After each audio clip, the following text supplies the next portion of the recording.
Why does a parent love his or her child? What's the reason? It's instinctive. It's instinctive. Which is what's the intangible part of what you said. So when we say that the love of a parent to a child transcends seichel, transcends intellect, does that mean that it defies intellect? Does that mean that it conflicts with intellect? We're not saying that. Complements it. It goes beyond it. It's not restricted to intellect. It's there whether it makes sense, whether it doesn't make sense, and it's not based upon seichel, and that's why you can have parents love their children regardless of anything, because it's not something, and there is no rationale for why we love children. It's just something which is at the very deepest part of who we are. When we say that something transcends logic and transcends intellect, that doesn't mean that it negates logic or intellect. It doesn't mean it doesn't make sense. It means that it goes beyond that and higher than that, and therefore it's not predicated on intellect. It might also have a reason for it. There might also be a reason why I love my child. It might be very logical to love my child, but that's not why I love my child.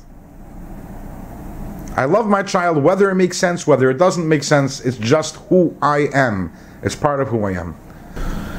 So when we're saying that the Ein Sof, the holiness of the neshama, is in its chachma, our relationship with Hashem is in the chachma of our neshama, what we're trying to say is that our relationship with Hashem is instinctive to us. It's beyond logic.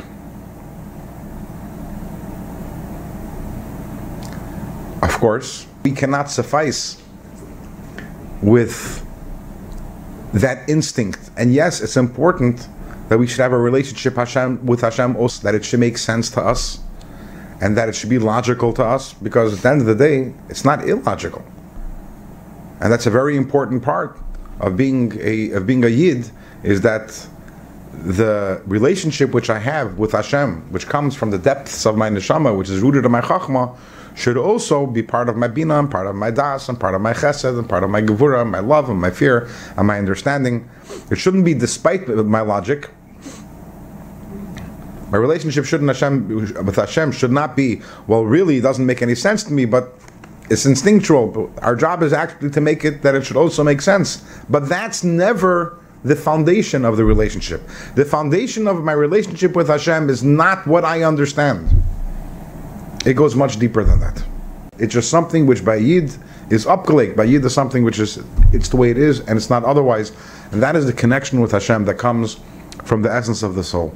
And the beauty of that is that because our relationship with Hashem is not based on seichel, it's not based on what we understand, but runs much deeper than that, so therefore our relationship is immune to questions.